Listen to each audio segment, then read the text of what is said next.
one of a rich man and one of a poor man.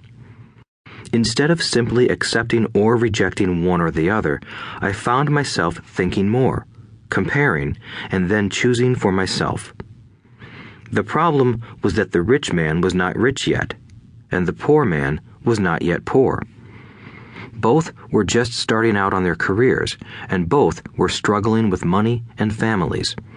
But they had very different points of view about money. For example, one dad would say, "The love of money is the root of all evil." The other said, "The lack of money is the root of all evil." As a young boy, having two strong fathers, both influencing me, was difficult. I wanted to be a good son and listen, but the two fathers did not say the same things. The contrast in their points of view, particularly about money, was so extreme that I grew curious and intrigued. I began to start thinking for long periods of time about what each was saying. Much of my private time was spent reflecting, asking myself questions such as, "Why does he say that?" and then asking the same question of the other dad's statement. It would have been much easier to simply say, "Yeah, he's right, I agree with that," or to simply reject the point of view by saying, "The old man doesn't know what he's talking about." Instead, having two dads whom I loved forced me to think and ultimately choose a way of thinking for myself. As a process, choosing for myself turned out to be much more valuable in the long run than simply accepting or rejecting a single point of view. One of the reasons the rich get richer, the poor get poorer, and the middle class struggles in debt is that the subject of money is taught at home, not in school. Most of us learn about money from our parents, so what can poor parents tell their child about money? They simply say, "Stay in school and study hard." The child may graduate with excellent grades, but with a poor person's financial programming and mindset. Sadly, money is not taught in schools. Schools focus on scholastic and professional skills, but not on financial skills.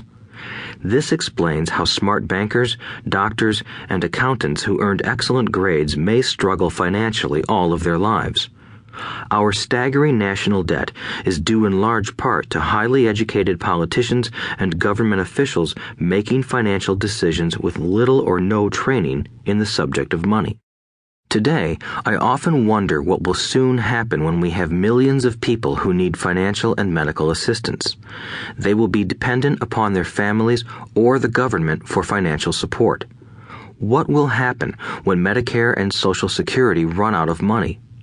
How will a nation survive if teaching children about money continues to be left to parents, most of whom will be, or already are, poor? Because I had two influential fathers, I learned from both of them.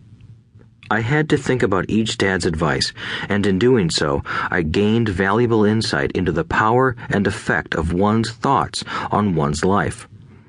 For example, one dad had a habit of saying, "I can't afford it."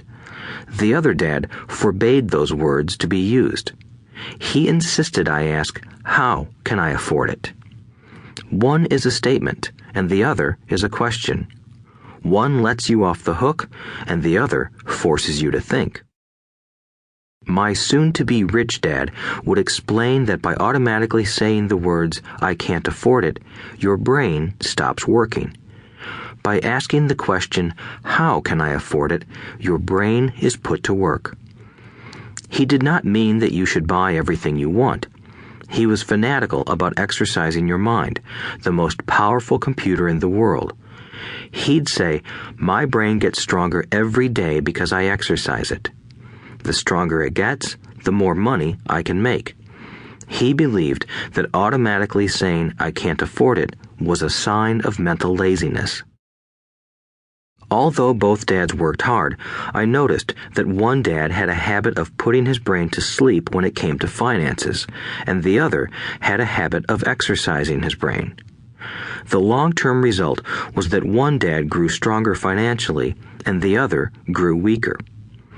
It is not much different from a person who goes to the gym to exercise on a regular basis versus someone who sits on the couch watching television.